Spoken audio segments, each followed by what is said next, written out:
കോഴിക്കോട്ട് യാത്രക്കാരിയെ ഓട്ടോയിൽ നിന്ന് തള്ളിയിടുകയും 2.5 പവൻ മാല മോഷ്ടിക്കുകയും ചെയ്ത സംഭവം കഴിഞ്ഞ ദിവസം നമ്മൾ വിശദമായി തന്നെ ചർച്ച ചെയ്തിരുന്നു. ആ സംഭവത്തിലെ പ്രതിയെ പിടിച്ചു എന്നുള്ളതാണ് ഏറ്റവും പുതിയ വാർത്ത. നല്ലളം സ്വദേശി ഉണ്ണികൃഷ്ണനാണ് അറസ്റ്റിലായത്. ഓട്ടോ വാടകയ്ക്കെടുത്ത് ഓടിക്കുന്നയാളാണ് ഉണ്ണികൃഷ്ണൻ. കുറച്ച് ദിവസം മുമ്പ് മൂന്നാം തീയതി നമ്മൾ രാവിലെ 5 മണിക്ക് ആ സമയത്തിൽ ടൗൺ പോലീസ് സ്റ്റേഷനിലെ ഒരു സ്ത്രീ നമ്മുടെ പാളയം ഭാഗത്ത് നടക്കുമ്പോൾ ഒരു ഓട്ടോയിൽ ആളെ മാല പൊടിച്ച് കൊണ്ടുപോയിട്ടുണ്ടായിരുന്നു.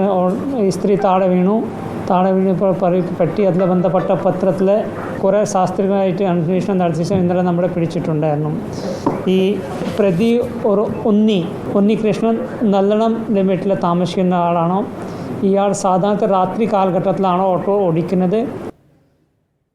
വി എസ് രഞ്ജിത്ത് നൽകും കൂടുതൽ വിവരങ്ങൾ. വി എസ് രഞ്ജിത്ത്, കോഴിക്കോട്ടെ ഓട്ടോറിക്ഷക്കാർക്ക് മുഴുവൻ മാനക്കേടുണ്ടാക്കിയ ഒരു സംഭവമായിരുന്നു. ഉണ്ണികൃഷ്ണന്റെ പശ്ചാത്തലം എന്താണ്? നേരത്തെയും ഇതുപോലെയുള്ള ഏതെങ്കിലും കേസുകളിലോ മറ്റോ ഉൾപ്പെട്ടിട്ടുള്ള ആളാണോ?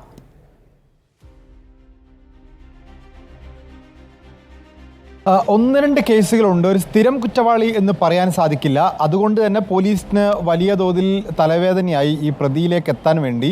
മാത്രമല്ല, ചെറിയൊരു സംശയം തോന്നി പോലീസ് ഈ ഉണ്ണികൃഷ്ണനെ അന്വേഷിച്ച് പോയപ്പോൾ പോലീസിന് നാട്ടിൽ നിന്ന് കിട്ടിയ വിവരം ഇയാളൊരു ജീവകാരുണ്യ പ്രവർത്തകനാണ്. ഈ അപകടം സംഭവിക്കുമ്പോഴും അതുപോലെ കഷ്ടപ്പാട് ഉള്ള ആളുകളെയും ബുദ്ധിമുട്ടുള്ളവരെയൊക്കെ സഹായിക്കുന്നൊരു വ്യക്തിയാണ് എന്ന രീതിയിലൊരു നല്ല ഇമേജ് അദ്ദേഹത്തിന് ഉണ്ട് എന്ന് പോലീസിന് മനസ്സിലായപ്പോൾ തുടക്കത്തിൽ ഈ പ്രതിയിലേക്ക് എത്താൻ ചെറിയൊരു ബുദ്ധിമുട്ടുണ്ട്. കാരണം ആദ്യം തന്നെ ഈ പ്രതിയെ പിടികൂടി അല്ലെങ്കിൽ പ്രതിയിലേക്ക് എത്തിയ സമയത്ത് പ്രതി കുറ്റം നിഷേധിച്ചു.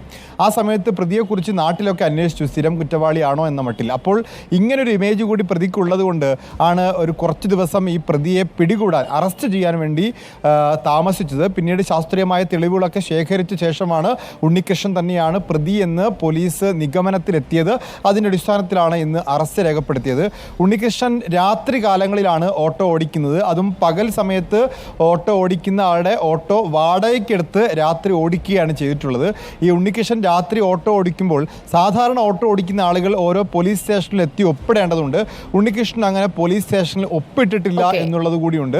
അതുകൊണ്ട് ഉണ്ണികൃഷ്ണനിലേക്ക് എത്താൻ പോലീസ് കുറച്ച് ബുദ്ധിമുട്ടി. മാത്രമല്ല, CCTV ദൃശ്യങ്ങളും ആ സമയത്ത് വ്യക്തത ഉണ്ടായിരുന്നില്ല, നല്ല മഴയായിരുന്നു. അപ്പോൾ പോലീസ് വളരെ പണിപ്പെട്ടാണ് ഈ പ്രതിയിലേക്ക് എത്തിയത് എന്നുകൂടി പറയേണ്ടതുണ്ട്. Okay, V S Ranjith, Nallalam സ്വദേശി ഉണ്ണികൃഷ്ണനെയാണ് പോലീസ് പിടികൂടിയത്.